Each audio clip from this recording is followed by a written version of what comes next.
Le entregué 38.000 euros para salvar a su madre. Le di un beso en la mejilla cuando salió por la puerta con el dinero dentro de la bolsa.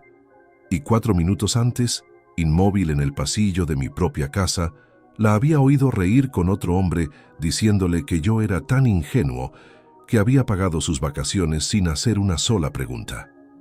Antes de continuar, suscríbete y activa la campanita, porque cada día publicamos nuevas historias.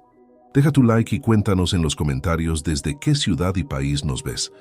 Me llamo Emilio Navarro Castellano, tengo 52 años.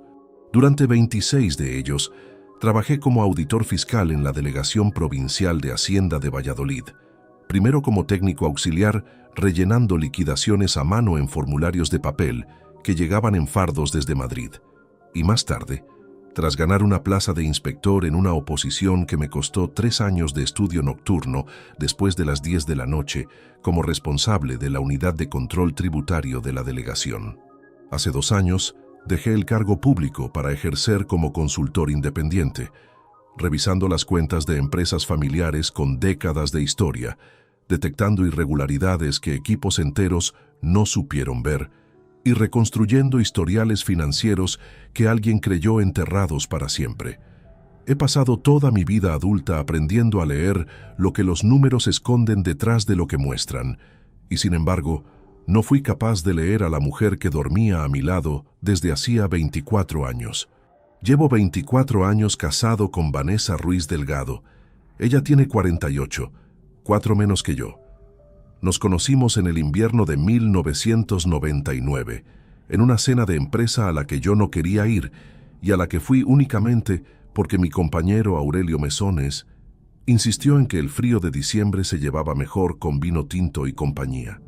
Vanessa trabajaba entonces en la administración de una gestoría en la calle Santiago. Era de hablar preciso, de esas personas que dicen pocas cosas, pero que cuando hablan eligen cada palabra con una exactitud que te deja sin réplica. Me enamoré de esa precisión. Tardé 2 años en pedirle que se casara conmigo, no por duda, sino porque soy de los que prefieren estar completamente seguros antes de dar un paso sin vuelta atrás. Nos casamos en septiembre de 2001, en la iglesia de San Martín, con 43 invitados y una lluvia fina que nadie había previsto. Mi madre me dijo al oído, antes de entrar, que la lluvia en una boda era señal de buena suerte. Le presioné el brazo y le dije que ya lo sabía. Durante 24 años quise seguir creyéndolo. Construimos una vida ordenada. No brillante, no de las que aparecen en reportajes de fin de semana, pero sólida y levantada con esfuerzo real. Un piso de 104 metros cuadrados en el Ensanche Norte que terminamos de pagar en 2016. Un coche que cambiábamos cada 7 u 8 años. Vacaciones en agosto en Galicia, porque a Vanessa le gustaba el Mar del Norte, ese que huele a sal y a roca húmeda. Cenas entre semana frente al televisor. Sábados en el mercado eligiendo verdura de temporada. Una rutina sin grandes aspavientos que yo no llamaba monótona, sino estable. En aquellos años todavía se compraba el periódico en papel cada mañana y se llamaba a la familia los domingos por teléfono fijo, porque las tarifas del móvil arruinaban a cualquiera que no midiera bien los minutos. Reconozco, sin buscar compasión, que en muchos de esos años entregué al trabajo más horas de las que le entregué a ella. Llegaba tarde con frecuencia. Me llevaba expedientes a casa los fines de semana. Hubo aniversarios que preparé el día anterior. Hubo conversaciones importantes que postergué porque había un informe que cerrar o una revisión que entregar al lunes. Eso también forma parte de la verdad de este matrimonio, y sería completamente deshonesto de mi parte contarle únicamente la versión que me favorece. Pero lo que vino después no fue consecuencia de mis ausencias. Fue una decisión tomada con premeditación, planificada durante meses y ejecutada con una frialdad que todavía hoy me cuesta asociar con la mujer que creí conocer. Fue un lunes de febrero, frío, seco y quieto, de los que no doblan los árboles pero se meten por las mangas del abrigo sin permiso. Llegué a casa a las 7:15 de la tarde, aparqué en el garaje, subí en el ascensor y encontré a Vanessa en el salón con el teléfono en la mano y los ojos enrojecidos. No era la primera vez que la veía llorar, pero sí era la primera vez que la veía con ese tipo de llanto apretado que se nota llevado mucho tiempo, el que parece más grave precisamente porque no se derrama del todo. «Es mi madre», me dijo antes de que yo pudiera preguntar nada. «Emilio, es su corazón». Me quité el abrigo despacio y me senté a su lado. Lo que siguió fue una explicación detallada. Luisa, su madre de 71 años, había sufrido un episodio cardíaco esa misma mañana mientras estaba en casa. El médico de urgencias había dicho que necesitaba una intervención quirúrgica antes de que pasaran 2 semanas. Vanessa me describió el nombre del procedimiento, el hospital en Salamanca donde vivía Luisa, el nombre completo del cirujano especialista. Me habló de listas de espera en la sanidad pública demasiado largas para lo que había y de una clínica privada concertada donde el mismo cirujano operaba si se realizaba el ingreso con pago previo. La cifra llegó con la voz partida en dos. 38.000 euros. Escuché todo. Le pregunté si sus hermanos podían contribuir algo. Me dijo que no podían. Le pregunté si habían explorado todas las opciones públicas disponibles. Me dijo que los plazos no eran compatibles con la urgencia del diagnóstico. Cada respuesta encajaba limpiamente en el hueco exacto que dejaba la pregunta anterior. Demasiado limpiamente. Aunque en ese momento yo no lo noté. Esa noche no dormí bien, no por desconfianza, sino por la preocupación genuina de quien acaba de saber que tiene que encontrar 38.000 euros en menos de una semana para que su suegra no muera. Me levanté a las 6 de la mañana, me preparé un café cargado y me senté con el ordenador a revisar las opciones que tenía. Llamé a primera hora al banco donde llevaba cuenta desde 1994 y solicité un préstamo personal. Me lo aprobaron en 48 horas. Hay una satisfacción particular en resolver lo que parece imposible. La sentí cuando firmé los papeles del préstamo. Pensé, y lo recuerdo con una claridad que hoy me resulta dolorosa. Esto es exactamente lo que hace un hombre cuando su familia lo necesita. 4 días después, un viernes por la tarde, de pie en el pasillo de mi propia casa frente a la puerta entreabierta del baño, escuché cosas que no voy a olvidar mientras viva. Cosas sobre mí mismo que ningún hombre debería oír dentro de su propio hogar. Y tomé una decisión en silencio, sin mover un músculo de la cara, que iba a cambiarlo absolutamente todo. Eso se lo cuento ahora. Para entender lo que ocurrió ese viernes de febrero, hay que conocer antes qué clase de matrimonio era el nuestro. No el que presentábamos al mundo, el de verdad. Vanessa y yo empezamos cuando España todavía olía de otra manera, y lo digo de forma completamente literal. El año 99 tenía un olor particular en las ciudades del interior. A panadería temprana, a gasóleo de los autobuses urbanos, a papel de periódico recién impreso en los kioscos de la Plaza Mayor. Era la época en que el euro todavía no existía y pagábamos en pesetas, en que los teléfonos móviles eran ladrillos que la mayoría de nosotros cargábamos en el maletín más por aparentar que por verdadera necesidad, y en que Internet era algo que ocurría en el trabajo, no en casa. Yo me había formado viendo a mi padre levantarse a las 6 de la mañana para cubrir su turno en la fábrica de componentes de automóvil, y había aprendido de él que la dignidad de un hombre se sostiene sobre la constancia, no sobre los golpes de suerte. Esa formación me moldeó de una manera muy concreta. Soy metódico, desconfío de los atajos y verifico 2 veces antes de firmar cualquier documento. En el trabajo eso me convirtió en el tipo de auditor que las empresas y los particulares respetan y temen en igual medida, porque no dejo cabos sueltos ni acepto explicaciones que no estén respaldadas por cifras. En casa, durante años, esa misma capacidad de análisis desapareció por completo, transformada en otra cosa, en confianza sin límites hacia la persona con quien compartía cada noche. Porque cuando se quiere a alguien con profundidad, el cerebro construye una categoría separada para esa persona, una zona libre de sospecha donde no rigen las mismas reglas que uno aplica al resto del mundo. Ese fue mi primer error, y me llevó 24 años reconocerlo. Vanessa era una mujer de orden. Le gustaba la casa en su sitio, los planes trazados con antelación y las conversaciones que llegaban a una conclusión. No era de las que dejaban las cosas incompletas, ni de las que toleraban la ambigüedad sin expresarlo. En los años iniciales, eso me pareció una virtud que encajaba bien con la mía propia. Nos organizábamos con eficiencia, teníamos claridad sobre las cuentas comunes, sobre los gastos del mes, sobre las responsabilidades de cada uno. En 24 años de matrimonio nunca discutimos por dinero. Nunca. Lo que no advertí durante todo ese tiempo fue que esa claridad doméstica convivía con una zona completamente opaca de su vida de la que yo no sabía absolutamente nada, y que ella había aprendido a mantener con una disciplina que, ahora que la conozco, me resulta casi admirable en su frialdad. Había señales, siempre las hay, y siempre uno las interpreta del modo más inocente disponible, porque la interpretación inocente es la que no obliga a actuar. Recuerdo una tarde de octubre, 4 años atrás, en que llegué a casa antes de lo previsto y encontré a Vanessa de pie junto a la ventana del dormitorio hablando por teléfono en voz baja. Al oírme entrar, cortó la llamada con una rapidez que no era natural y me explicó que era su amiga Consuelo con un problema de pareja delicado del que no quería que yo me enterara.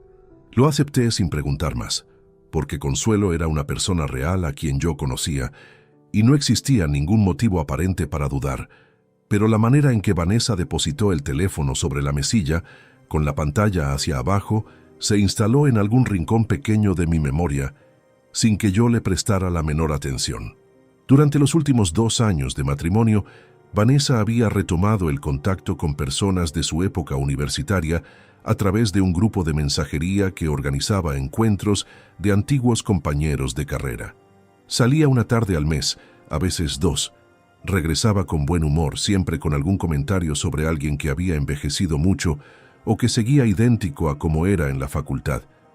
Yo no le pregunté nunca el nombre concreto de los asistentes a esas quedadas. No se me ocurrió. Era una parcela de su vida que me parecía completamente legítima, y yo, con mis compromisos profesionales y mis largas jornadas de consultoría, no tenía ningún argumento para cuestionarla. Esa fue la cobertura perfecta para algo que no era en absoluto lo que describía. Lo que sí percibí, aunque lo atribuí simplemente al peso natural de los años compartidos, fue que la distancia entre nosotros había crecido de una forma que ninguno de los dos se detuvo a nombrar. No había conflicto abierto. Tampoco había mucho calor. Nos tratábamos con cortesía, incluso con consideración, pero con la misma naturalidad con que se trata a alguien con quien se comparte un espacio de manera habitual y no tanto a alguien con quien se comparte una vida entera. Las conversaciones, al final del día, habían perdido el peso específico que tenían antes. Hablábamos de lo inmediato, de lo logístico, la compra, la revisión del coche, los recibos del mes. Rara vez de lo que sentíamos realmente. Sé que esto puede parecer señal suficiente de que algo estaba profundamente mal. Puede que lo fuera, pero esa clase de deriva silenciosa ocurre en muchos matrimonios largos sin que haya traición de ningún tipo, solo el desgaste lento de las rutinas que se van endureciendo como cemento. Lo había visto en parejas cercanas, lo había visto en mis propios padres, que sin embargo se acompañaron 43 años hasta el final. Interpreté lo nuestro dentro de ese mismo patrón. Fue un error de diagnóstico que me costaría caro. Hace 3 años, Vanessa comenzó a ir al gimnasio por las mañanas antes del trabajo. Me pareció bien, incluso positivo. Ese mismo año cambió su teléfono por un modelo nuevo con contraseña que nunca me dio y que yo nunca pedí, porque ese detalle no me parecía relevante después de 2 décadas juntos. Dejó de apoyar el teléfono sobre la mesa durante las cenas, algo que antes hacía con absoluta naturalidad. Las notificaciones llegaban en silencio. Lo registré, pero no lo traduje a nada concreto. Hubo un instante, hace unos 16 meses, que conservo con una nitidez que no he conseguido borrar. Era un sábado por la mañana. Vanessa estaba de espaldas junto a la encimera de la cocina y su teléfono vibró sobre la superficie. Vi de reojo el nombre en la pantalla una fracción de segundo antes de que ella lo tomara. No era Consuelo, ni ningún nombre de mujer. Era una inicial y un apellido que no reconocí. Al preguntarle con naturalidad quién era, me respondió que un proveedor de su empresa, que le debía unos documentos pendientes desde hacía semanas. Seguí desayunando. No dije nada más. Guardé ese momento en el mismo rincón pequeño donde guardé la llamada cortada junto a la ventana, y el teléfono depositado con la pantalla hacia abajo, y las tardes de los viernes que a veces llegaban más tarde sin explicación precisa, y el perfume diferente que noté una noche, sin decir nada porque me pareció que estaba imaginando cosas. Lo que no comprendí entonces es que esos rincones pequeños tienen un límite de capacidad, y el mío lo alcanzó un viernes de febrero por la tarde, de pie en el pasillo de mi propia casa, con 38.000 euros recién entregados y una voz al otro lado de la puerta del baño que lo destruyó absolutamente todo. El lunes anterior al viernes que lo cambió todo, comenzó como cualquier otro lunes de invierno en Valladolid. Cielo bajo, luz escasa desde primera hora, el tipo de mañana que empuja a la gente a caminar rápido con la barbilla hundida en la bufanda. Yo había salido antes de las 8 para reunirme con un cliente en el centro, una empresa de distribución alimentaria con 3 ejercicios fiscales sin revisar correctamente. Vanessa estaba en casa cuando me fui. Me despedí desde el pasillo. Ella levantó la mano desde el dormitorio sin girarse. Una despedida normal, completamente normal. Regresé a las 7:15 de la tarde. Ese detalle importa, porque lo que encontré al entrar no era espontáneo. Lo que encontré al entrar llevaba preparado desde mucho antes que yo pusiera la llave en la cerradura. Vanessa estaba sentada en el sofá con el teléfono entre las manos y los ojos enrojecidos de una forma que no dejaba margen a la interpretación. No era el llanto reciente de quien acaba de recibir una llamada difícil. Era el enrojecimiento acumulado de varias horas, los párpados ligeramente hinchados, la nariz con ese tono rosado que aparece después de mucho tiempo conteniendo algo. Llevaba puesta la misma ropa del mediodía, lo que en ella era inusual porque Vanessa se cambiaba siempre al llegar a casa. La ropa sin cambiar era parte de la composición. El teléfono en la mano también. «Es mi madre», dijo, y su voz salió partida exactamente donde tenía que partirse para resultar creíble. Me quité el abrigo con calma y me senté a su lado en el sofá. Le pregunté qué había pasado, y entonces comenzó algo que, ahora que lo reconstruyo con distancia, reconozco como una actuación extraordinariamente bien ejecutada. No porque fuera exagerada, sino precisamente porque no lo era en absoluto. Me explicó que Luisa, su madre, había notado esa mañana una presión intensa en el pecho mientras preparaba el desayuno. Había llamado al médico de cabecera, quien la derivó de urgencia al hospital de referencia de Salamanca. Allí, tras las pruebas iniciales, el cardiólogo de guardia había detectado una estenosis aórtica severa, término que Vanessa pronunció con la precisión de quien lo había repasado varias veces antes de decirlo en voz alta.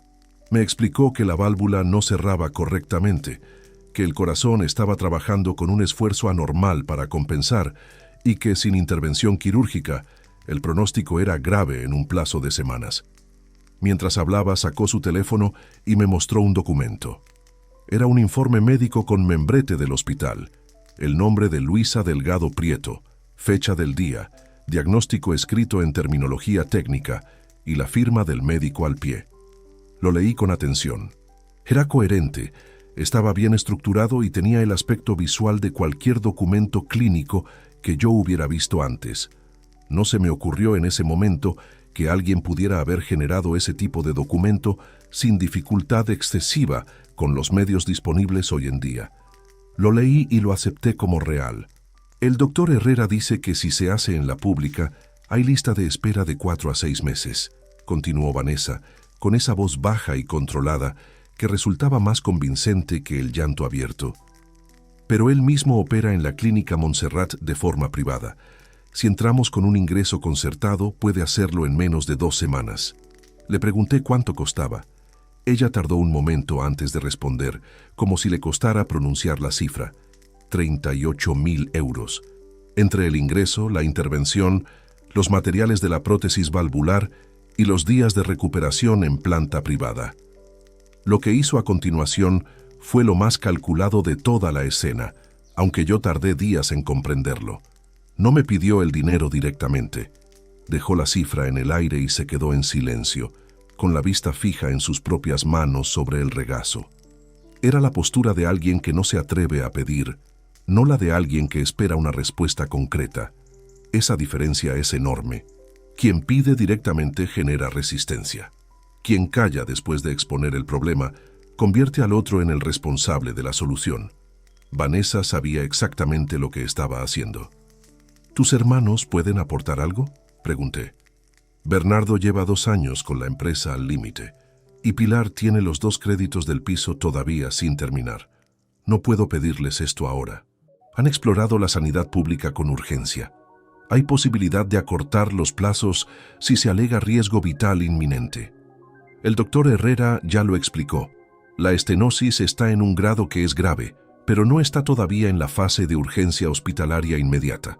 Entra en lista, pero en el nivel que no tiene prioridad máxima. Para cuando le llegue el turno, no terminó la frase. No necesitaba terminarla. Dejó que yo completara mentalmente el escenario. Me levanté, fui a la cocina, me serví un vaso de agua y me quedé de pie junto a la encimera durante un momento. Lo que estaba calculando no era si ayudaría, sino cómo. Esa es la diferencia que me define y que Vanessa conocía perfectamente después de 24 años. Yo nunca me planteo el qué cuando alguien cercano necesita ayuda. Voy directamente al cómo. Ella contaba con eso. Había construido toda la arquitectura de aquella tarde precisamente sobre ese rasgo mío que nunca había funcionado en mi contra hasta ese momento. Regresé al salón. Le dije que llamaría al banco al día siguiente a primera hora, que veríamos qué podíamos resolver. Ella me miró con los ojos todavía húmedos y asintió despacio. No mostró alivio excesivo, tampoco gratitud desbordante, solo un gesto de agotamiento contenido que completaba perfectamente el cuadro de una hija preocupada por su madre, sin energía ya ni para la emoción. Esa noche cenamos poco y hablamos menos. Antes de dormirse, Vanessa me puso la mano sobre el brazo un instante y dijo en voz baja que no sabía qué haría sin mí. La calidez de ese gesto me llegó con la misma intensidad que hubiera tenido 20 años atrás. Durante los 4 días siguientes, gestioné el préstamo con el banco, donde tenía cuenta desde hacía casi 3 décadas. Me lo aprobaron sin dificultad, dado el historial y la estabilidad de mis ingresos como consultor. El viernes por la mañana fui a la oficina, retiré el efectivo en un sobre de los que el banco reserva para cantidades importantes y volví a casa al mediodía. Vanessa me esperaba lista para salir. Bolso grande colgado al hombro, abrigo puesto. Cara de quien lleva días durmiendo mal. Le entregué el sobre. Lo tomó con las 2 manos, lo abrió, contó los billetes en silencio, con una concentración que entonces interpreté como nerviosismo y que ahora sé que era otra cosa completamente distinta. Lo cerró, lo metió en el bolso y me abrazó. Un abrazo largo, apretado, de los que hacía tiempo que no teníamos. «Voy directo al hospital», me dijo al soltarse. «Llámame cuando llegues», respondí. Se giró hacia el pasillo y antes de salir por la puerta principal, se detuvo un momento y dijo que necesitaba ir al baño antes del viaje. Dejó el bolso en la entrada. Fue al baño y cerró la puerta. Yo me quedé en el salón revisando unos papeles y entonces la oí reír. Una persona puede estar parada en un pasillo y que el tiempo se comporte de manera completamente distinta a como se comporta en cualquier otro lugar del mundo. Eso es lo que ocurrió cuando me levanté del sofá con los papeles todavía en la mano y me acerqué al pasillo, porque la risa que había escuchado no encajaba con nada de lo que correspondía a ese momento. No era una risa de alivio. No era el tipo de sonido que hace alguien que acaba de recibir dinero para una emergencia familiar grave y que sale en minutos hacia un hospital. Era una risa de satisfacción, distinta, liviana, con una calidad que no había escuchado en esa voz desde hacía mucho tiempo. Me detuve a menos de 2 metros de la puerta del baño. La puerta no estaba completamente cerrada. Había quedado entornada con un espacio de 3 o 4 centímetros entre el marco y la hoja. Una rendija pequeña, suficiente para que el sonido saliera con claridad absoluta hacia el pasillo. No respiré, no moví un pie. Me quedé exactamente donde estaba, con los papeles colgando de los dedos y el cuerpo completamente quieto, y escuché. Lo primero que distinguí fue la voz de un hombre al otro lado de la llamada. No alta, no susurrada, con ese volumen intermedio de quien habla desde un teléfono con el altavoz activado o desde una pantalla. La voz era de un hombre de mediana edad, con un acento del centro del país, tranquilo, distendido, alguien que no tenía ningún tipo de prisa. ¿Lo tienes ya?, preguntó esa voz. Todo, respondió Vanessa, y en esa sola palabra había una satisfacción comprimida que me resultó físicamente extraña, como oír a alguien hablar en un idioma conocido, pero con una entonación que nunca les habías escuchado. ¿Cuánto? 38. En efectivo. Emilio no hizo una sola pregunta en condiciones. Solo organizó el préstamo y me lo entregó esta mañana como si fuera lo más natural del mundo. Hubo una pausa corta, y entonces el hombre rió. Una carcajada breve, genuina, de las que no se controlan del todo. «¿Qué es que es increíble?», dijo él. «Te lo dije desde el principio, no iba a fallar». En ese momento mis ojos se desviaron hacia la pared del pasillo, a la altura del interruptor de la luz. Hay una pequeña mancha alargada en esa pared, cerca del marco del baño, de cuando pintamos el piso hace varios años y la brocha rozó el lateral. La he visto cientos de veces sin pensar en ella. En ese instante, me quedé mirándola durante lo que debieron de ser 3 o 4 segundos, como si fuera el único objeto real en el mundo, mientras el resto de lo que escuchaba llegaba a mi cerebro con un retraso que no sabría explicar de otra manera. Mi cuerpo lo procesó antes que mi pensamiento consciente. Las manos se enfriaron, no el tipo de frío que da la temperatura del aire, sino ese frío interior que sube desde algún punto del pecho hacia los dedos cuando algo se rompe definitivamente. Los papeles que sostenía dejaron de tener peso.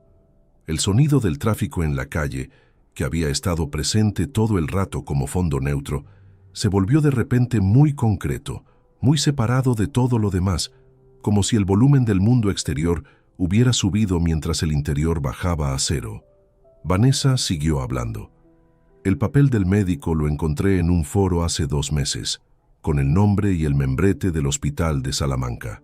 Solo había que cambiar los datos y ajustar el diagnóstico.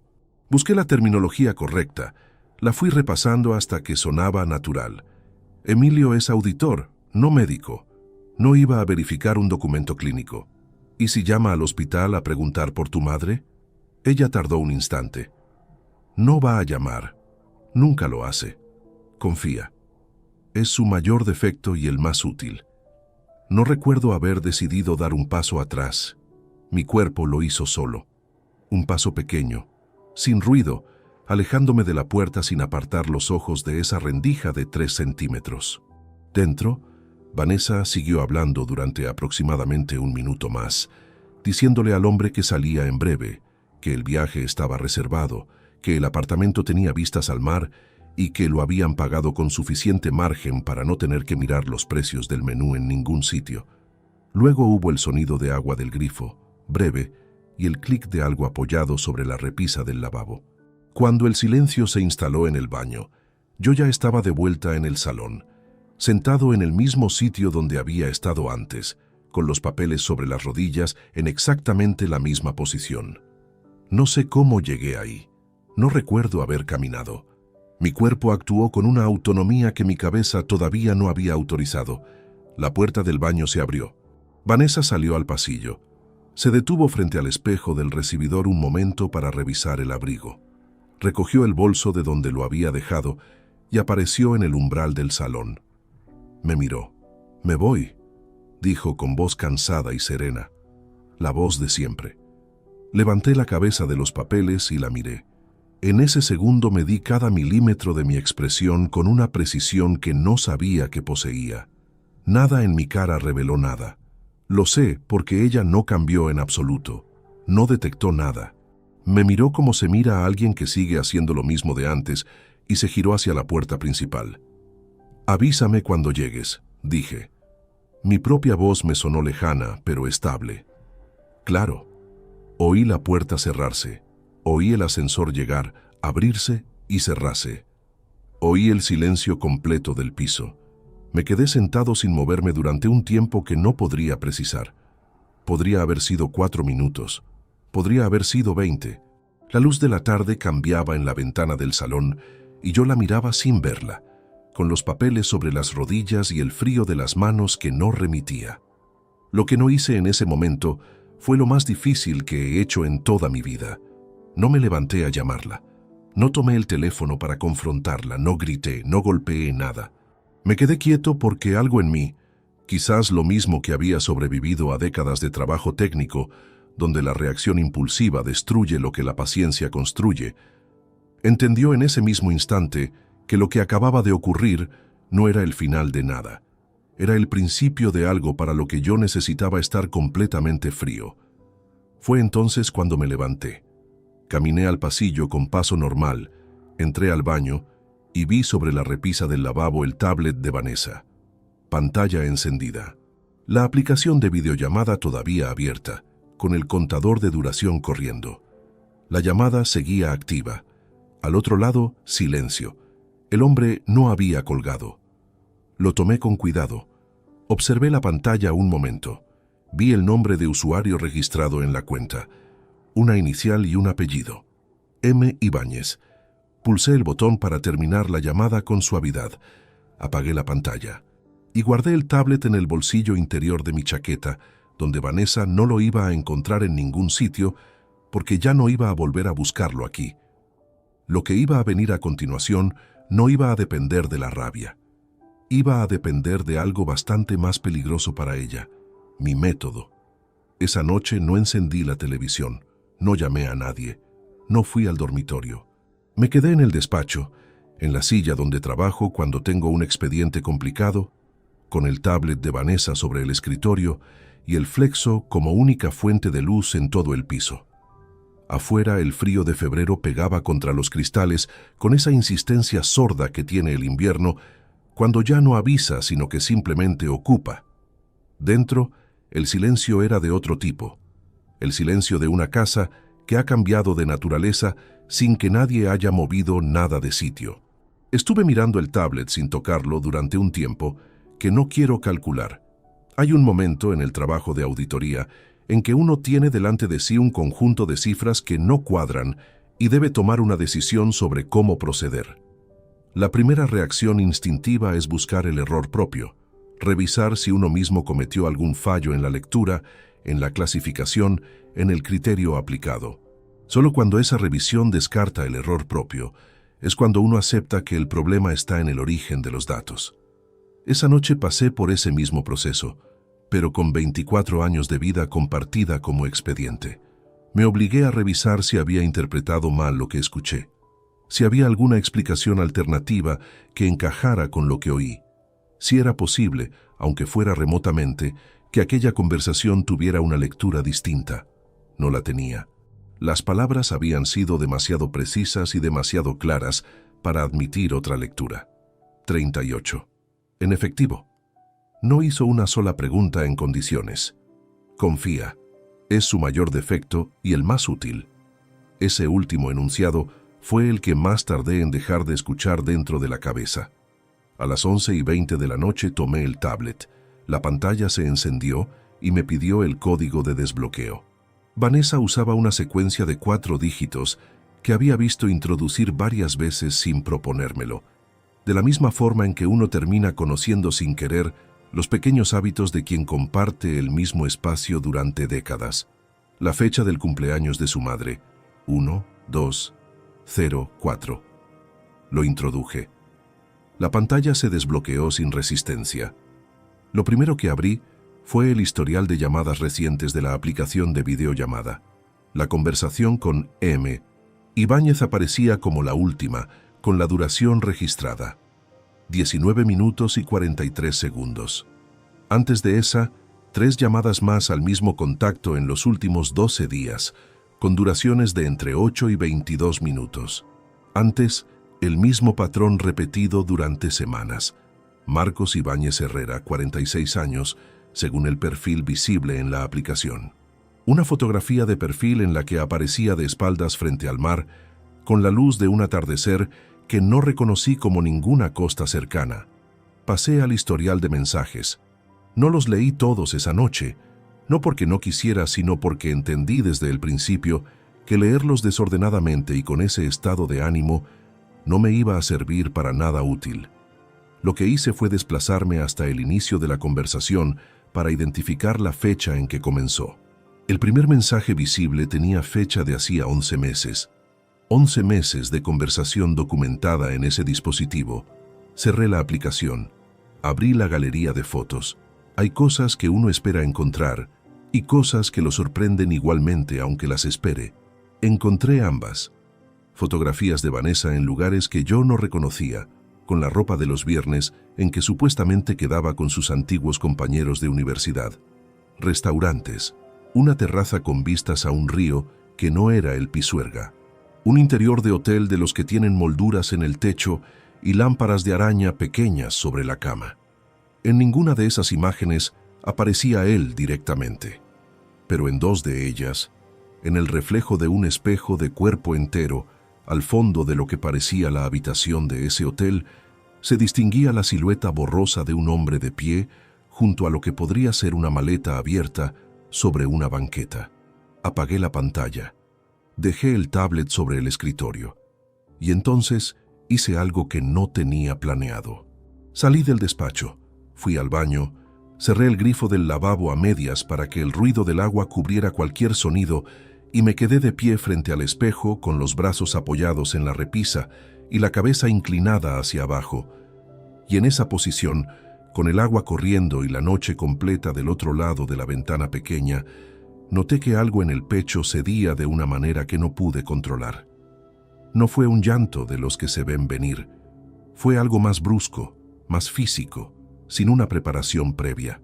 Duró poco, menos de 2 minutos, pero fue lo suficientemente intenso como para dejarme con la mandíbula tensa y los ojos ardiendo durante un buen rato después.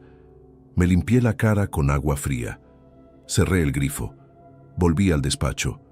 Me senté y permanecí quieto hasta que el ardor en los ojos remitió por completo. Luego encendí el ordenador. Busqué la Clínica Montserrat de Salamanca. Existía. Eso lo confirmé en menos de 2 minutos. Existía. Tenía servicio de cirugía cardiovascular y en su equipo constaba un doctor de apellido Herrera. Ese detalle me detuvo un instante, porque significaba que Vanessa había investigado a fondo antes de construir la historia. Había tomado un nombre real de un cirujano real en una clínica real para hacerlo todo verificable a medias, lo suficiente para que alguien que confiara no necesitara comprobar más. Pero yo no era alguien que confiara. Ya no. A las 7:15 de la mañana del día siguiente, desde el teléfono fijo del despacho, llamé al Hospital Público de Referencia de Salamanca. Me identifiqué con mi nombre completo y pregunté, con el tono neutro y funcional, que 22 años de trato con administraciones públicas enseñan a calibrar con exactitud, si podían confirmarme si habían atendido en urgencias 2 días antes a una paciente de nombre Luisa Delgado Prieto, de 71 años, con un cuadro de origen cardíaco. Expliqué que era familiar directo y que necesitaba coordinar el seguimiento. La respuesta llegó tras 3 minutos de espera en línea. En el sistema hospitalario no constaba ningún ingreso ni atención de urgencias a ese nombre en las fechas indicadas ni en los 15 días anteriores. Colgué. Tomé nota del nombre de la persona que me había atendido, la hora exacta de la llamada y el contenido literal de la respuesta. 8 palabras que confirmaban todo. El documento médico era falso, el diagnóstico era inventado y los 38.000 euros no habían ido a ningún hospital.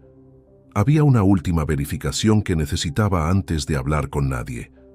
Tomé el teléfono móvil y llamé directamente a Luisa. Eran las 8 menos cuarto. Ella descolgó al segundo tono con la voz despejada y serena de quien lleva un rato despierto. «Emilio, qué sorpresa. ¿Cómo estás?» «Bien, Luisa. Perdoné la hora. Llamaba para saber de usted, que hace tiempo que no hablamos. Aquí estoy, hijo, sin novedad. Esta mañana he bajado ya al mercado. El frío aprieta, pero uno no puede quedarse encerrado. Hablamos 4 minutos. De nada importante. Del tiempo en Salamanca, de una vecina suya que había tenido una caída, de que Vanessa no la había visitado desde antes de Navidad. Al colgar, Luisa estaba perfectamente bien. Su corazón funcionaba exactamente como debe funcionar el corazón de una mujer de 71 años, sin ningún problema cardíaco conocido. Apoyé el teléfono sobre el escritorio con mucho cuidado, como si el gesto requiriera atención. 38.000 euros, 11 meses de mensajes documentados, un documento médico falsificado con nombre real de médico real, una madre sana utilizada como argumento sin su conocimiento, y un viaje reservado que alguien estaba disfrutando en ese momento en algún lugar con vistas al mar. Lo que vino a continuación no fue rabia, fue algo mucho más ordenado y bastante más difícil de detener: la activación de todo lo que sé hacer. Gregorio Salinas Pardo tiene 55 años y lleva 30 de ellos ejerciendo como abogado en Valladolid, los últimos 18 con despacho propio en la calle Fuente Dorada. Fe es un hombre de estatura media, voz pausada y una costumbre muy particular. Cuando escucha algo que le parece importante, deja de escribir, apoya el bolígrafo sobre el bloc y te mira fijamente sin decir nada durante varios segundos antes de responder. Esa pausa no es teatral. Es el tiempo real que necesita para procesar antes de hablar, y en 3 décadas de ejercicio le ha evitado más errores que cualquier manual jurídico. Lo conozco desde 1993. Coincidimos en un curso de formación para funcionarios de Hacienda, al que él asistió como ponente externo, y yo como asistente recién incorporado a la delegación. Aquella tarde tomamos café después de la sesión y descubrimos que los dos éramos de familias de trabajadores del cinturón industrial de la ciudad, que los dos habíamos pagado la carrera con becas y trabajos de verano y que los dos teníamos la misma opinión sobre cierto tipo de personas que confunden el cargo con la inteligencia. Desde entonces hemos mantenido una amistad que no necesita alimentarse de contacto frecuente para seguir siendo sólida, de esas que funcionan exactamente igual después de 6 meses sin hablar que después de 6 días. Le debo varias cosas a lo largo de los años. Él me diría que no me debe nada, pero hay una situación concreta de hace 11 años que los dos recordamos y sobre la que ninguno de los dos ha vuelto a hablar después de que se resolvió.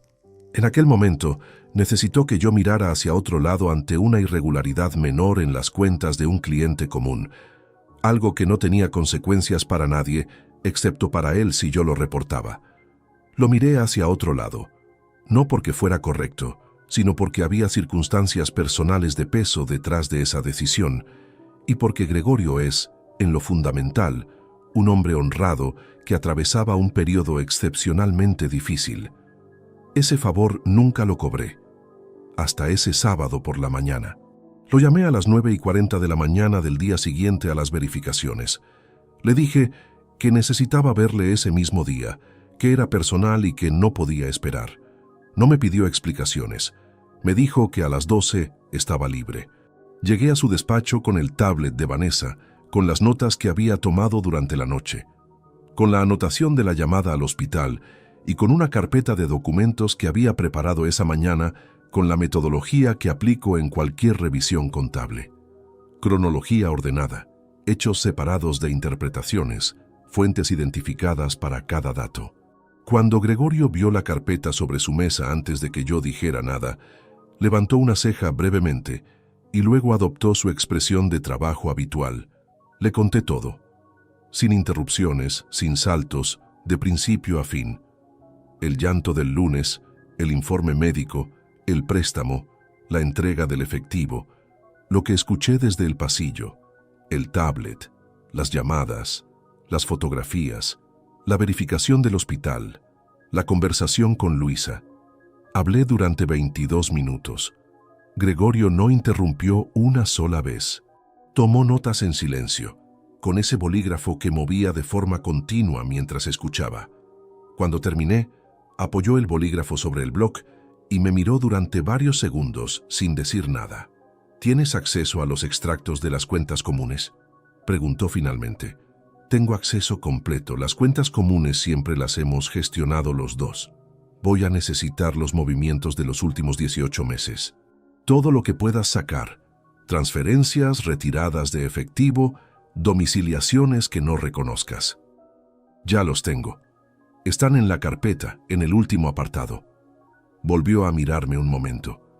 ¿Cuándo preparaste esto? Esta mañana, desde las 6. Abrió la carpeta por el último apartado. Pasó las hojas con atención. Señaló con el bolígrafo varias líneas sin decir nada. Luego cerró la carpeta y se recostó ligeramente en la silla.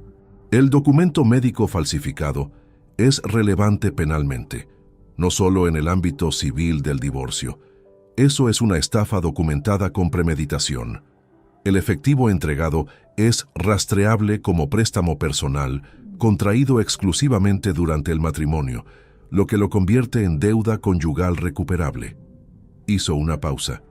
Emilio, lo que me estás trayendo aquí está suficientemente documentado para proceder. La cuestión es cómo quieres hacerlo y en qué plazo. Le respondí que quería hacerlo con la máxima solidez posible, que no me interesaba actuar rápido si eso significaba dejar flecos, que cuando me sentara delante de ella no quería que hubiera ningún argumento disponible para ella que yo no hubiera ya neutralizado de antemano. Gregorio asintió despacio. Entonces necesitamos 2 semanas más, quizás 3. Las tengo. Lo que no le dije en ese momento, aunque probablemente lo intuyó, era cuánto me iba a costar mantener esa compostura durante esas semanas, porque Vanessa iba a volver. Y cuando volviera, yo tendría que seguir siendo exactamente el mismo hombre que ella había dejado en el sofá revisando papeles. Regresó el domingo por la tarde, 2 días después de haberse marchado con el bolso lleno. Entró por la puerta con una expresión que combinaba el agotamiento visible con algo que intentaba parecerse al alivio. Dejó la maleta en la entrada, se quitó el abrigo y vino directamente al salón donde yo estaba leyendo. Se sentó en el sofá y apoyó la cabeza hacia atrás durante un momento antes de hablar. «Ha salido bien», dijo. «La operación fue larga, pero el cirujano dice que está estable». Mi madre estaba asustada pero entera. Dejé el libro sobre la mesa con calma. La miré. «Me alegra mucho. ¿Cómo está ella de ánimo?» «Cansada, pero tranquila. Pilar se ha quedado con ella esta semana». Asentí. «¿Cuándo podrá volver a casa?» «En unos días, si la evolución sigue bien». Mantuve la conversación durante 10 minutos con la misma naturalidad con que hubiera mantenido cualquier otra conversación de esas semanas. Le pregunté si había comido bien, si el hotel donde se había quedado era cómodo, si necesitaba algo. Ella respondió a todo con la fluidez de quien lleva el guión aprendido de memoria. En ningún momento bajó la guardia, en ningún momento detectó nada distinto en mi expresión o en mi tono.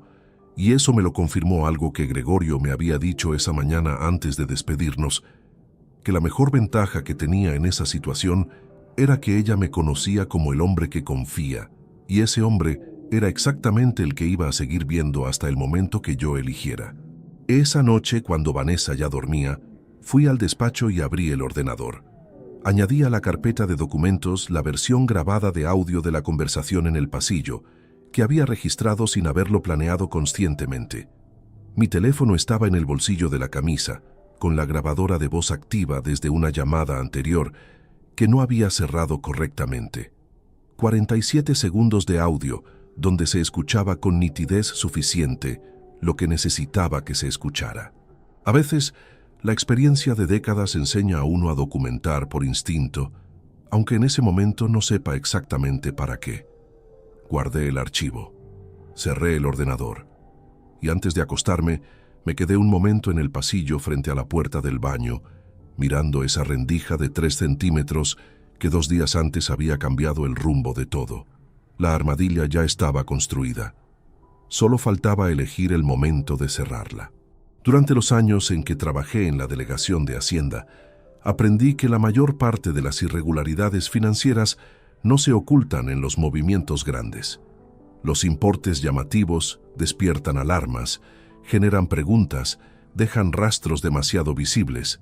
Lo que verdaderamente revela la naturaleza de una situación son los movimientos pequeños y repetidos, los que nadie revisa porque parecen irrelevantes por separado y que solo cobran sentido cuando se ordenan en una secuencia y se leen como conjunto.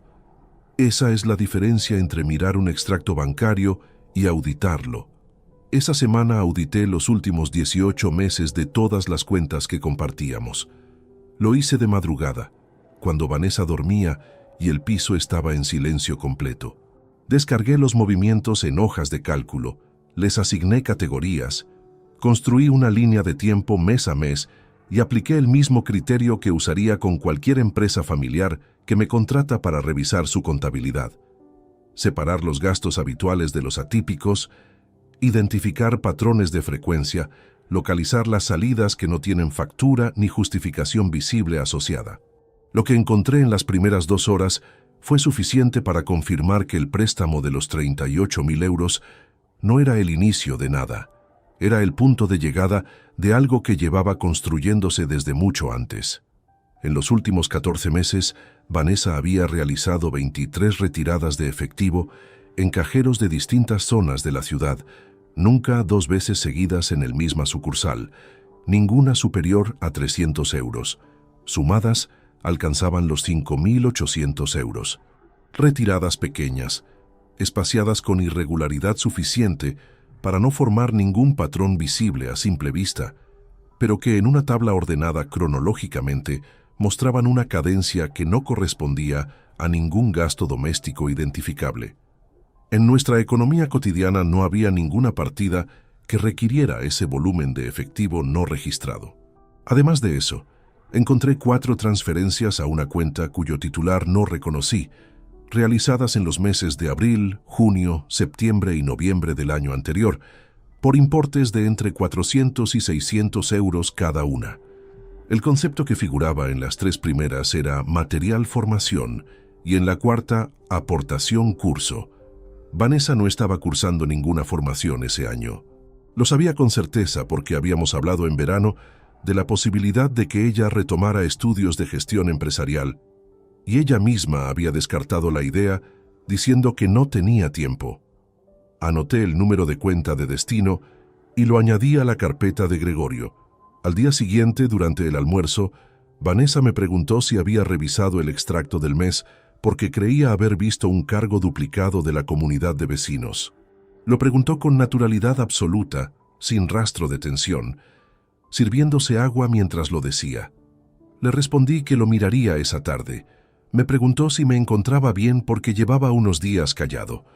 Le dije que tenía un cliente con un ejercicio fiscal complicado que me estaba ocupando más de lo previsto. Asintió sin darle más importancia y cambió el tema hacia algo que había visto esa mañana en las noticias.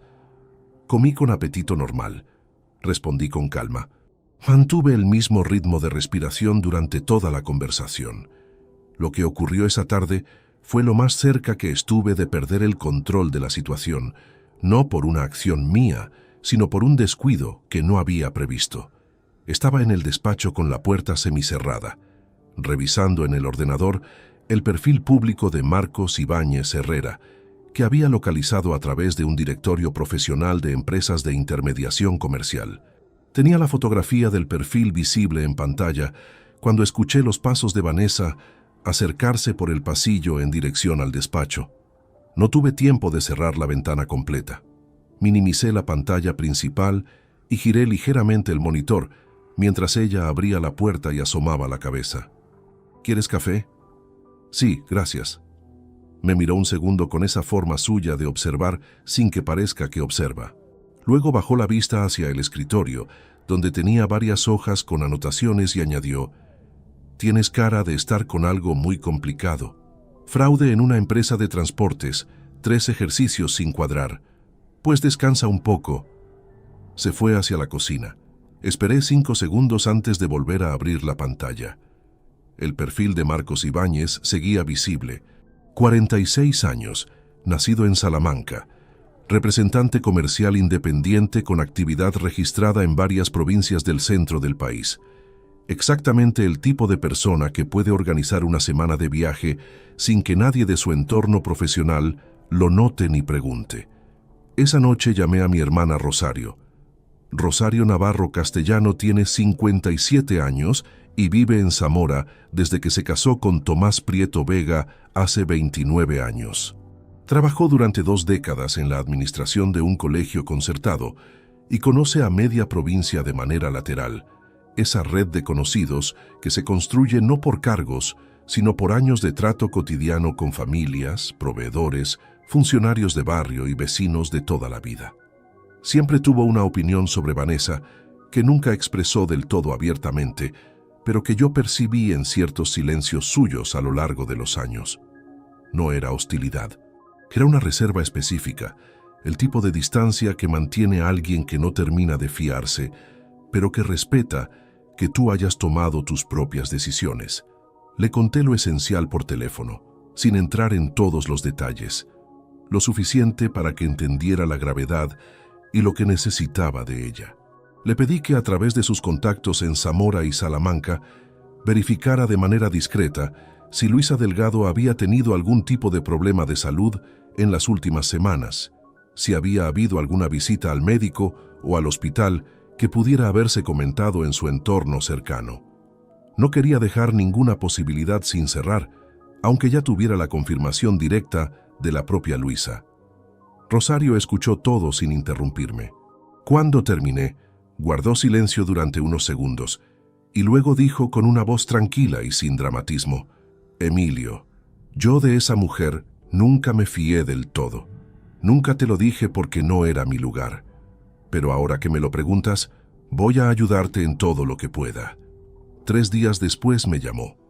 Una vecina de Luisa, con quien Rosario tenía contacto a través de una prima común, le había confirmado que Luisa estaba perfectamente, que había ido al mercado esa semana como todos los miércoles y que había comentado con la vecina que Vanessa no la visitaba desde antes de las fiestas. Ninguna mención a ningún hospital, a ningún médico, a ninguna operación. Nada. La red de confirmaciones estaba completa. El hospital, Luisa directamente, y ahora una fuente independiente del entorno inmediato de la propia Luisa.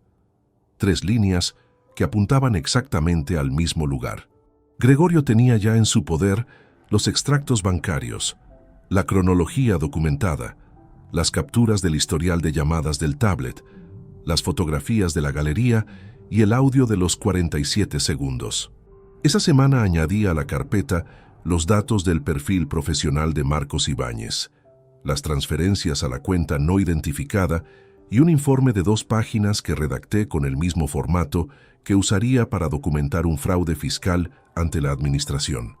Hechos, fechas, importes, fuentes de verificación. Lo que tenía entre manos ya no era una sospecha, era un expediente. Y Vanessa seguía en casa, hablando del tiempo, preguntando si quería café y comentando noticias de la televisión, completamente convencida de que el hombre que tenía delante era el mismo de siempre. Eso era exactamente lo que yo necesitaba que siguiera creyendo durante unos días más. Gregorio me llamó un martes por la mañana, 12 días después de nuestra primera reunión en su despacho.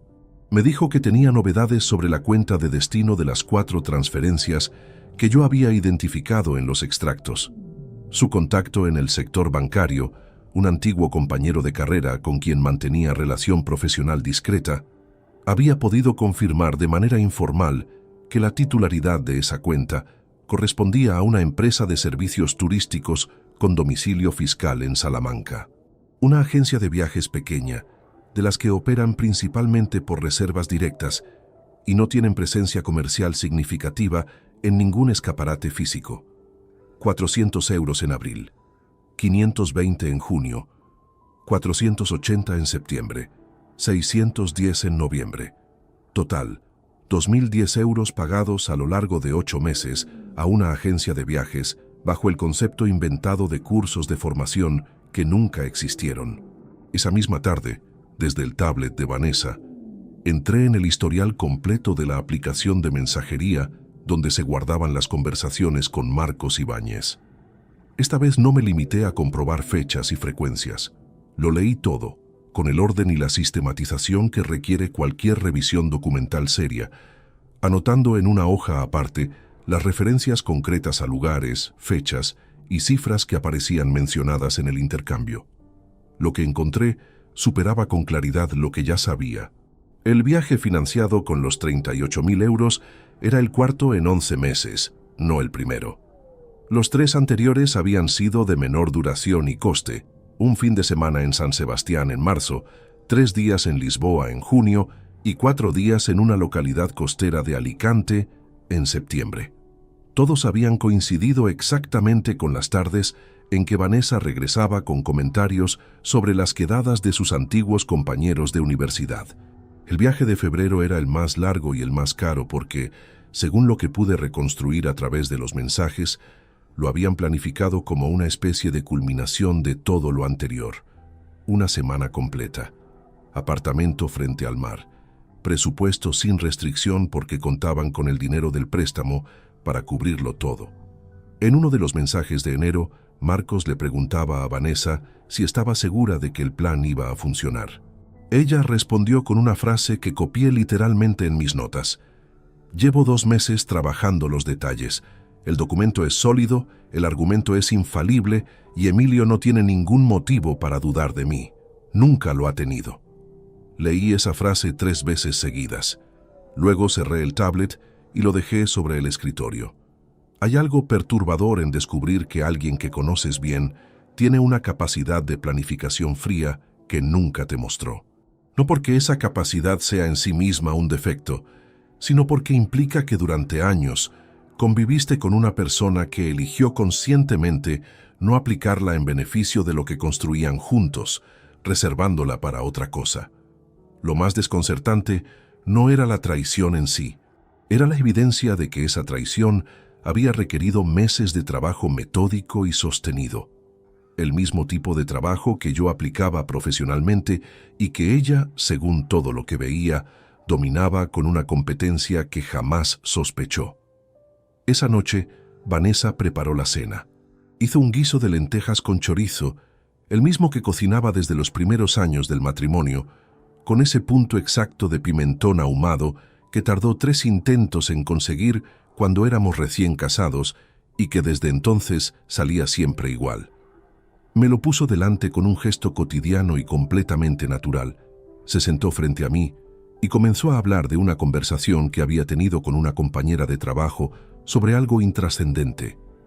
La escuché comer, la miré servirse agua, y ocurrió algo que no esperaba, y que no sé muy bien cómo explicar sin que suene contradictorio. Por un momento, solo un momento muy breve, vi a la mujer que había sido antes de todo esto. No a la que llevaba 11 meses planeando esto con otra persona, a la de antes, la que se reía de una forma particular cuando algo le parecía genuinamente gracioso, inclinando la cabeza levemente hacia un lado. La que una tarde de hace muchos años, cuando yo estaba agotado tras semanas de trabajo intenso y llegué a casa sin energía para nada, se sentó a mi lado en silencio durante 1 hora sin pedirme conversación, solo acompañando. No lo había recordado en mucho tiempo. No sé por qué lo recordé precisamente esa noche. No lo digo para justificar nada de lo que hizo. Lo digo porque sería deshonesto presentar 24 años de matrimonio como si hubieran sido únicamente la preparación de una estafa. No lo fueron. Hubo cosas reales entre nosotros. En algún momento hubo algo genuino, y negarlo sería falsificar la historia de la misma manera en que ella había falsificado el documento médico. Esa parte también es verdad, aunque resulte incómoda de sostener junto a todo lo demás. Pero esa noche, después de cenar, cuando Vanessa se fue al dormitorio y yo me quedé recogiendo la cocina, el guiso de lentejas y el recuerdo de aquella tarde de silencio compartido, no cambiaron nada de lo que tenía documentado en la carpeta del despacho. No podían cambiarlo. 2 cosas pueden ser verdad al mismo tiempo: que hubo algo real en algún momento y que lo que ocurrió después no tiene justificación posible. Aprendí esa noche que sostener las 2 cosas sin que una anule a la otra es posible, aunque sea incómodo y aunque duela de una manera distinta a la rabia. Lo que me quedaba por confirmar en esa fase Era la identidad completa de Marcos Ibáñez y su relación previa con Vanessa, porque los mensajes sugerían un vínculo anterior al matrimonio que había permanecido latente durante años antes de reactivarse. Gregorio me había adelantado que su investigador de confianza, Álvaro Montero Díaz, 51 años, con 20 de experiencia en seguimientos y verificación de antecedentes, tenía ya suficiente información para completar ese perfil en 48 horas. Álvaro me entregó un informe breve y preciso el jueves siguiente. Marcos Ibáñez Herrera y Vanessa Ruiz Delgado habían mantenido una relación sentimental durante 3 años antes de que ella conociera a Emilio Navarro Castellano. La relación terminó por razones que el informe no especificaba, pero el contacto nunca se interrumpió del todo. Habían coincidido en varias ocasiones a lo largo de los años siguientes, siempre de manera aparentemente casual, dentro del mismo entorno de contactos universitarios que Vanessa usaba como cobertura para las salidas mensuales. La reactivación de la relación había comenzado, según los datos rastreables, aproximadamente 14 meses antes de ese febrero. 14 meses. 2 más que el historial de mensajes visible en el tablet, lo que significaba que los primeros 2 meses de esa relación se habían gestionado desde otro dispositivo o por otros medios que no dejaron rastro accesible. Añadí el informe de Álvaro a la carpeta. La carpeta tenía ya 11 documentos separados, cada uno con su fuente identificada y su relevancia anotada al margen. Era el expediente más completo y más doloroso que había construido en toda mi carrera. Gregorio fijó la reunión de confrontación para el lunes siguiente, a las 4 de la tarde, en su despacho. Me dijo que ese formato, en un espacio neutral y con presencia letrada, era el más adecuado para lo que venía y el que dejaba a Vanessa con menos margen de reacción impredecible. Quedaban 4 días. 4 días en que Vanessa iba a seguir cocinando lentejas, preguntando si quería café y hablando del tiempo, sin saber que cada hora que pasaba era una hora menos de la vida que creía estar llevando sin consecuencias. El jueves por la noche, con el informe de Álvaro Montero guardado en la carpeta y el lunes marcado en el calendario como punto de no retorno, Vanessa me propuso en la cena que pidiéramos unos días de vacaciones en abril para ir a la costa. Lo dijo con una naturalidad que por un instante me dejó sin respuesta. Hablaba de reservar un apartamento con terraza, de que llevábamos demasiado tiempo sin salir juntos, de que después de todo lo que había pasado con su madre, le apetecía el mar. Lo dijo así, después de todo lo que había pasado con su madre. Respondí que me parecía bien, que ya lo mirábamos con calma, que abril todavía quedaba tiempo, que primero terminara yo con el cliente complicado que me tenía ocupado. Ella asintió y cambió el tema hacia algo que había visto en una revista. Recogí los platos con las manos completamente firmes y no dije nada más. Esa fue la última noche en que dormí en el dormitorio que compartíamos. No porque tomara ninguna decisión dramática al respecto, sino porque a las 2 de la madrugada me di cuenta de que llevaba 90 minutos mirando el techo sin cerrar los ojos y que seguir en esa cama no tenía ningún sentido práctico. Me levanté con cuidado de no despertar a Vanessa, tomé la almohada y me fui al sofá del salón. Desde ahí escuché su respiración pausada a través de la puerta entreabierta del dormitorio. Dormía con la tranquilidad de quien no espera nada que no haya planeado. Yo estaba tumbado en el salón con los ojos abiertos, contando mentalmente las horas que faltaban para el lunes. El viernes fue el día más largo de las 3 semanas anteriores, no por lo que ocurrió, sino precisamente por lo que no ocurrió. Vanessa estuvo en casa toda la mañana. Se marchó a trabajar después del mediodía y regresó a las 7. Cenamos. Vimos un rato la televisión. Ella se durmió en el sofá antes de las 11, con la cabeza apoyada en el brazo del asiento y un programa de cocina todavía encendido en la pantalla. La miré durante un momento antes de levantarme a apagar la televisión. Esa imagen, esa persona dormida en ese sofá, era a la vez completamente familiar y completamente extraña al mismo tiempo. Fui al despacho. Abrí la carpeta por última vez para revisar que todo estaba en el orden correcto. 11 documentos, cada uno con su fuente, su fecha, sus datos verificados, el extracto bancario con las 23 retiradas marcadas en amarillo, las transferencias a la agencia de viajes, el historial de llamadas del tablet, las fotografías de la galería, el audio de 47 segundos, la confirmación del hospital, el informe de Álvaro sobre Marcos Ibáñez, las notas manuscritas de la conversación con Rosario, la respuesta escrita de Gregorio sobre la viabilidad legal del proceso. Todo en orden, todo verificado, todo inapelable. Cerré la carpeta. Y fue en ese momento, con la carpeta cerrada sobre el escritorio y el despacho en silencio, y Vanessa dormida en el sofá a 8 metros de distancia, cuando algo que había estado contenido durante 3 semanas se dio de una forma que no pude gestionar con la misma frialdad con que había gestionado todo lo demás. No fue un llanto como el del primer viernes, fue diferente, más seco, sin lágrimas, casi. Una especie de agotamiento que salió de algún lugar muy profundo y que no tenía que ver con la rabia ni con la tristeza, sino con algo más parecido al cansancio de haber sostenido demasiado peso durante demasiado tiempo sin apoyarlo en ningún sitio. Me quedé sentado con los codos sobre la mesa y la cara entre las manos durante varios minutos, completamente quieto, sintiendo el peso de 3 semanas de silencio acumulado sobre los hombros. Pensé en el año en que nos compramos el piso. Yo tenía 32 años y Vanessa 28, y los dos habíamos firmado la hipoteca con esa mezcla de vértigo e ilusión que da comprometerse con algo que parece demasiado grande. Pensé en la primera noche que dormimos allí, con cajas sin abrir todavía por todas las habitaciones, y una cena improvisada sentados en el suelo, porque los muebles todavía no habían llegado. Esa noche habíamos hablado durante horas sobre cómo sería la vida dentro de 20 años. Los dos habíamos imaginado versiones distintas, pero los dos habíamos dado por sentado que estarían habitadas por las mismas personas. Me limpié la cara con las manos. Me levanté. Fui a la cocina.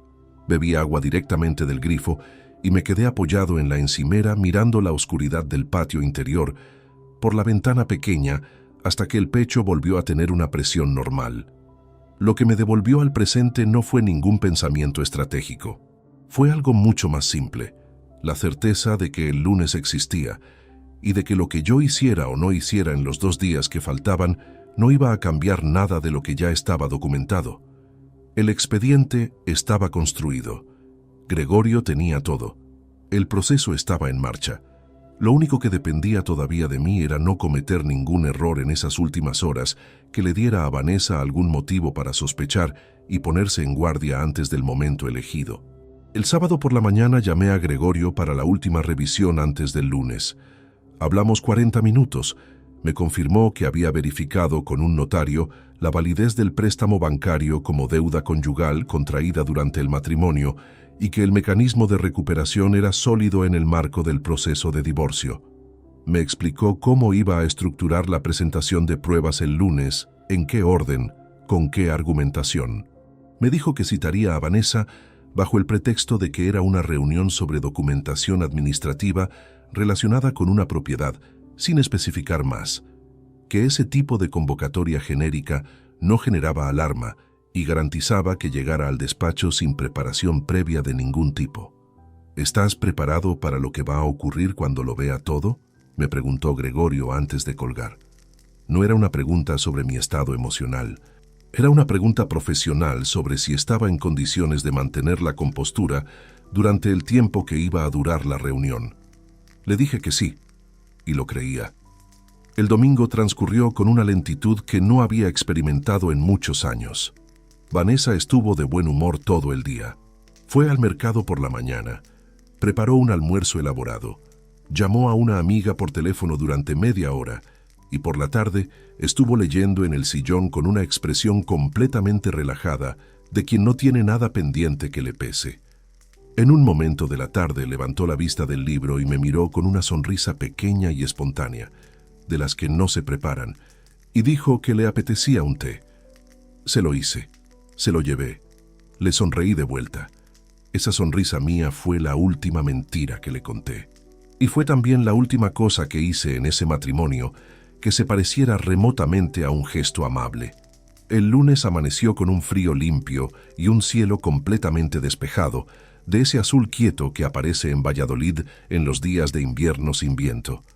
Desayuné temprano, me duché, me puse el traje que uso para las reuniones con clientes importantes porque ese tipo de detalles también comunican, y yo quería que todo en ese encuentro comunicara exactamente lo que necesitaba comunicar. Tomé la carpeta del despacho, la metí en el maletín. Cuando Vanessa bajó a desayunar, le dije que tenía una reunión por la tarde en el despacho de Gregorio relacionada con unos documentos que era mejor gestionar con asesoramiento externo, que si podía acompañarme a las 4. Ella respondió que sí, que no tenía nada a esa hora. Me preguntó de qué documento se trataba. De nuestra situación financiera conjunta, respondí. Gregorio dice que hay algunas cosas que conviene revisar y ordenar. Asintió sin mayor interés. Se sirvió café, abrió el teléfono y comenzó a revisar mensajes. A las 4:20 aparcaríamos frente al despacho de Gregorio en la calle Fuente Dorada. Ella entraría sin saber nada, y en los 20 minutos siguientes, todo lo que había creído construir con 11 meses de planificación meticulosa se iba a deshacer delante de sus ojos, documento por documento, con la misma calma con que un auditor desmonta una contabilidad falsa ante su autor. El despacho de Gregorio tiene una sala de reuniones separada del área de trabajo principal, con una mesa rectangular de madera oscura para 6 personas, 4 sillas a cada lado y una ventana que da a un patio interior donde crece una higuera que en invierno queda completamente pelada. Esa tarde la luz entraba lateral y fría desde el patio, sin calentar nada, iluminando la superficie de la mesa con esa claridad plana de los días despejados de febrero que no engaña a nadie sobre la temperatura que hace fuera. Llegamos a las 4:05. Gregorio nos esperaba de pie junto a la puerta de la sala, con traje oscuro y una expresión profesionalmente neutra que conozco bien, la misma que pone cuando está a punto de decir algo que va a cambiar el rumbo de una reunión.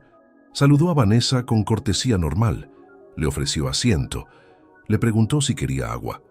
Ella dijo que no, gracias, y se sentó frente a la ventana con el bolso sobre las rodillas y esa postura ligeramente expectante de quien no sabe exactamente qué se espera de ella, pero tampoco está especialmente preocupada. Yo me senté a su derecha. Gregorio se colocó en el lado opuesto, frente a nosotros, con una carpeta cerrada sobre la mesa, que no era la mía, sino la copia ordenada que él había preparado por su cuenta, con los mismos documentos clasificados según criterio jurídico. «Vanessa», comenzó Gregorio con voz tranquila, «te hemos pedido que vinieras hoy porque hay una situación que Emilio necesita poner sobre la mesa contigo, y ha considerado que era mejor hacerlo en un espacio formal y con asistencia letrada para ambas partes». Ella giró la cabeza hacia mí. Su expresión cambió apenas, un ligero ajuste en la comisura de los labios que podría haber interpretado como confusión o como el inicio de algo más parecido a la alerta. «¿De qué está hablando?». No respondí de inmediato. Abrí el maletín con calma, saqué la carpeta y la coloqué sobre la mesa frente a mí. La abrí por el primer documento y lo deslicé hacia el centro de la mesa para que pudiera verlo sin que yo tuviera que señalarlo. Era la hoja del extracto bancario con las 23 retiradas de efectivo marcadas en amarillo, ordenadas cronológicamente con la suma total anotada al margen con mi letra, 5.800 euros en 14 meses. «Esto es nuestro extracto conjunto», dije. «Las marcas corresponden a retiradas de efectivo en cajeros de distintas sucursales, nunca consecutivos, con importes inferiores a 300 euros cada uno. Un patrón diseñado para no generar alerta. He calculado la suma total». Vanessa miraba el documento sin tocarlo. Su postura había cambiado. El bolso ya no estaba sobre las rodillas, sino en el suelo junto a la silla, aunque no recordaba haberla visto dejarlo caer. «Emilio, no sé de qué...». Deslicé el segundo documento antes de que terminara la frase. Las 4 transferencias a la agencia de viajes, con los conceptos inventados subrayados en rojo. 2.010 euros transferidos a lo largo de 8 meses a una empresa de servicios turísticos en Salamanca.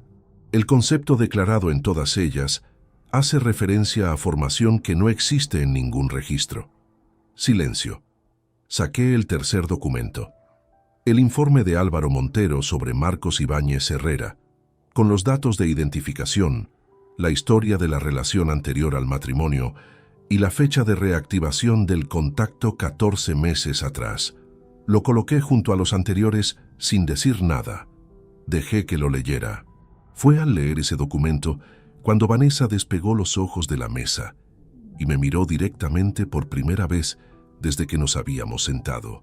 En esa mirada había algo que no era únicamente sorpresa. Era la expresión de alguien que acaba de entender que el territorio que creía conocer perfectamente tiene una dimensión que nunca detectó. Esto es una... No he terminado. Lo dije sin elevar la voz, con el mismo tono que usaría al interrumpir a un cliente que intenta desviar la atención de un dato incómodo en una auditoría. Gregorio no intervino. Permanecía quieto en su lado de la mesa, con las manos cruzadas sobre la carpeta cerrada, observando. Saqué la confirmación escrita del hospital, la llamada verificada con el nombre de la funcionaria que me atendió, la hora exacta, el contenido de la respuesta. Ningún ingreso ni atención de urgencias a nombre de Luisa Delgado Prieto en las fechas indicadas ni en los 15 días anteriores. Luego, junto a ese documento, coloqué una copia de las notas de mi conversación con la propia Luisa. 8 minutos de llamada transcrita, con la mención explícita de que se encontraba bien y había ido al mercado esa semana. El diagnóstico de tu madre era falso, dije. El documento médico que me presentaste el lunes fue construido usando el nombre real de un médico y el membrete real de un hospital para que resultara verificable a medias. Tu madre no ha pisado ningún hospital, está perfectamente. Vanessa abrió la boca, la cerró. Apoyó las manos sobre la mesa con una firmeza que parecía destinada a darse estabilidad a sí misma más que a comunicar nada. Eso no es posible que lo tengas, porque... Se interrumpió sola. Fue la primera grieta real. Había empezado una frase que no podía terminar sin revelar algo que no quería revelar. ¿Por qué qué?, pregunté. No respondió. Coloqué las capturas del historial de llamadas del tablet. Luego las fotografías de la galería, impresas en papel con fecha y hora de captura visible en el margen. El interior del hotel, la terraza, el reflejo en el espejo con la silueta al fondo. Las puse una a una sobre la mesa, despacio, con el mismo ritmo con que se despliegan las cartas cuando uno tiene una mano completa y no necesita prisa. Vanessa las miraba sin recogerlas. Su color había cambiado. No palidez exactamente, sino ese tono apagado que tiene la piel cuando la circulación se retira hacia el interior. Llegué al último elemento. Saqué el teléfono, abrí el archivo de audio y lo dejé en el centro de la mesa con el altavoz orientado hacia ella. Pulsé reproducir. 47 segundos. Su propia voz llenó la sala de reuniones con una nitidez que ninguno de los tres esperaba del todo, aunque yo lo hubiera escuchado ya 20 veces. 38. En efectivo, Emilio no hizo una sola pregunta en condiciones. La pausa, la risa del hombre, y luego, confía. Es su mayor defecto y el más útil. Cuando el audio terminó, el silencio de la sala tenía un peso físico que ninguno de los 4 muros de ese despacho parecía capaz de contener. Vanessa mantuvo la vista sobre el teléfono durante varios segundos sin moverse. Luego, la levantó hacia mí con una expresión que había dejado de ser cualquier cosa reconocible de las versiones de ella que yo había conocido. No era la mujer del lunes con los ojos enrojecidos. No era la del domingo con el libro en el sillón. Era alguien distinto. O quizás alguien que había estado siempre detrás de todas las anteriores y que ahora no tenía ninguna razón para seguir cubierto. ¿Cuánto tiempo llevas con esto?, dijo. Su voz sonaba diferente, sin los registros habituales, las suficientes semanas como para no dejar ningún fleco suelto. Gregorio tomó entonces la palabra con esa precisión que lo caracteriza cuando el momento lo requiere. Le explicó a Vanessa la situación jurídica en términos directos, El préstamo bancario de 38.000 euros contraído durante el matrimonio era deuda conyugal y su recuperación era exigible en el proceso de separación de bienes. El documento médico falsificado constituía un engaño con relevancia tanto en el ámbito civil del divorcio como en el penal, donde podía encuadrarse como estafa con premeditación. El uso de datos reales de un profesional médico para construir ese documento añadía una capa adicional al expediente. Vanessa escuchó todo esto sin interrumpir. Había cruzado los brazos sobre el pecho con un gesto que no era desafío, sino contención. Cuando Gregorio terminó de hablar, preguntó en voz baja si podía consultar con su propio abogado antes de responder a nada. «Por supuesto», dijo Gregorio, «para eso estamos aquí». Gregorio sacó entonces los documentos de inicio del proceso de divorcio y los colocó frente a ella sin exigir firma inmediata. Le explicó los plazos, los pasos siguientes, las implicaciones del régimen de separación de bienes que habíamos establecido en las capitulaciones matrimoniales firmadas en 2001. Yo no añadí nada más durante esa parte de la reunión. No tenía nada que añadir. La carpeta estaba sobre la mesa con sus 11 documentos desplegados y cada uno de ellos hablaba con una precisión que ninguna palabra mía hubiera mejorado. Miré la higuera pelada del patio interior por la ventana mientras Gregorio explicaba los plazos legales y sentí algo que no era satisfacción exactamente. Era más parecido al alivio de quien ha terminado un trabajo largo y difícil y puede finalmente soltar el peso que ha estado cargando sin apoyarlo en ningún sitio. Vanessa se marchó del despacho 40 minutos después de haber entrado. Sola, sin decirme nada al salir, sin mirarme al levantarse de la silla. La vi cruzar la puerta de la sala, luego la del despacho, y escuché sus pasos en las escaleras hasta que el sonido de la calle los cubrió por completo. Gregorio y yo nos quedamos solos en la sala de reuniones con los documentos todavía sobre la mesa y la higuera del patio moviéndose levemente al otro lado del cristal con un viento que desde dentro no se escuchaba. «Bien hecho», dijo Gregorio simplemente. Recogí los documentos uno a uno, los devolví a la carpeta en el mismo orden en que los había sacado y cerré el cierre con el mismo clic seco de siempre. Luego me quedé un momento con la carpeta entre las manos antes de meterla en el maletín. 30 años de trabajo me habían enseñado que un expediente bien construido no necesita dramatismo. Se sostiene solo, con sus propios datos, y hace exactamente lo que tiene que hacer sin que nadie tenga que elevar la voz. Ese había sido el último expediente que construí con esa dirección, y había sido, con diferencia, el más importante de todos. El proceso de divorcio duró 4 meses y 17 días. No fue un trámite sencillo, ni un acuerdo que llegara sin resistencia, pero tampoco se convirtió en la batalla de desgaste que algunos procesos de este tipo terminan siendo cuando una de las partes decide que alargar el procedimiento es la única estrategia disponible. El abogado que contrató Vanessa, un letrado de Valladolid llamado Fernando Casado Ibarra, de 49 años, revisó el expediente completo que Gregorio le presentó en la primera reunión de partes y tardó menos de una semana en aconsejar a su cliente que impugnar cualquier punto del mismo no tenía ningún fundamento viable. El expediente era demasiado sólido y demasiado completo para ser desmontado por ningún argumento disponible. Lo que sí hubo fueron negociaciones sobre el mecanismo de devolución de los 38.000 euros.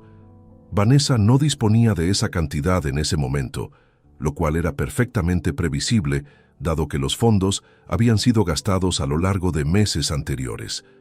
El acuerdo final estableció un plan de devolución en cuotas mensuales de 600 euros durante un plazo máximo de 5 años, con garantía sobre un bien patrimonial que le correspondía a ella en el reparto de bienes.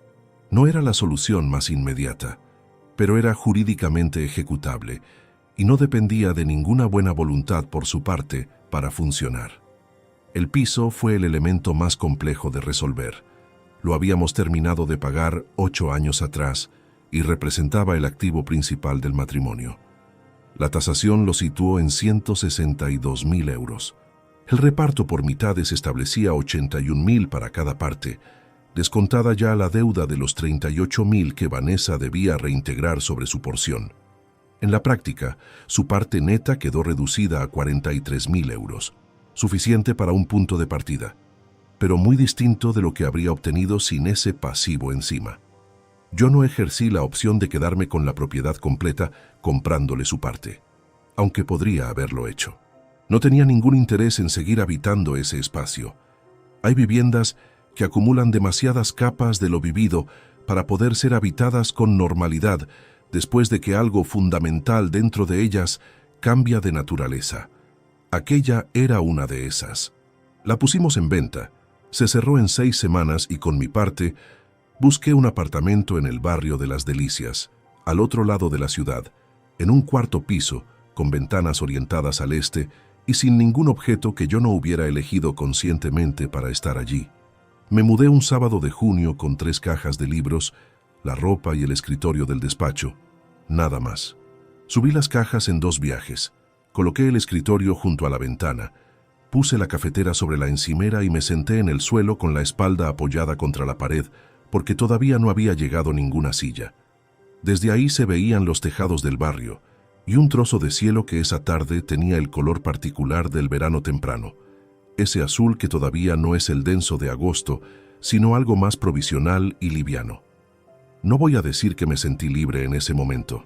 Sería inexacto, y sería también una manera demasiado conveniente de cerrar algo que no se cierra con una sola emoción limpia. Lo que sentí fue más parecido a la sensación de suelo firme bajo los pies después de semanas caminando sobre algo que crujía sin saber exactamente dónde iba a ceder. Suelo firme no es lo mismo que bienestar. Es la ausencia de la inestabilidad anterior, y en determinados momentos de la vida, eso es punto de partida suficiente. Rosario me llamó esa tarde. Le conté que ya estaba en el apartamento. Me preguntó cómo estaba realmente, con ese énfasis en el adverbio que usan las personas que te conocen de verdad y no aceptan la respuesta genérica. Le dije que estaba entero, cansado, pero entero, que algunas noches todavía pesaban más de lo que debería admitir en voz alta y que el silencio del apartamento nuevo tenía una textura que aún no sabía muy bien cómo habitar. Ella escuchó todo sin apresurar ninguna conclusión reconfortante y al final dijo simplemente que eso era honesto y que lo honesto era siempre el mejor sitio desde donde seguir. Hay algo que no le conté a nadie hasta ahora. La noche antes de la reunión en el despacho de Gregorio, el domingo en que Vanessa leía en el sillón, con esa expresión completamente tranquila, fui al dormitorio a buscar unas pastillas para el dolor de cabeza que creía recordar haber dejado en la mesilla meses atrás. Abrí el cajón del lado de ella sin pensar demasiado. Las pastillas no estaban, pero había, en el fondo del cajón, una fotografía pequeña y antigua. Era una imagen de los dos en nuestra primera Navidad juntos, antes de casarnos. Yo tendría 30 años en esa fotografía y ella 26. Los dos estábamos de pie frente a un árbol con luces en algún salón que ya no recuerdo, con ropa de la época y una expresión que no tenía ninguna elaboración encima. Solo la de 2 personas que en ese momento estaban exactamente donde querían estar.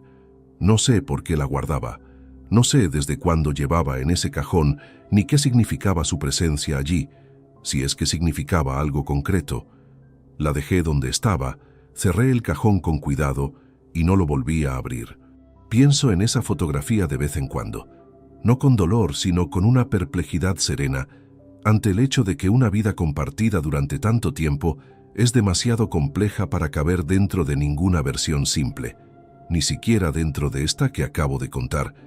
Las personas no son únicamente lo peor que hacen, pero lo peor que hacen tiene consecuencias reales que no desaparecen por el hecho de que también hayan existido momentos genuinos. Esas 2 cosas pueden ser ciertas al mismo tiempo. Sostenerlas juntas sin que una anule a la otra es posible, aunque resulte incómodo y aunque cueste más de lo que parece desde fuera. Lo que cambió en mí de manera permanente no fue la desconfianza generalizada, que sería la consecuencia más obvia y también la más paralizante. Lo que cambió fue algo más preciso, Dejé de separar los espacios donde aplico mi criterio profesional de los espacios donde lo suspendo porque confío. Esa distinción, que durante 24 años me pareció razonable y hasta madura, fue en realidad el mecanismo exacto que hizo posible todo lo que ocurrió.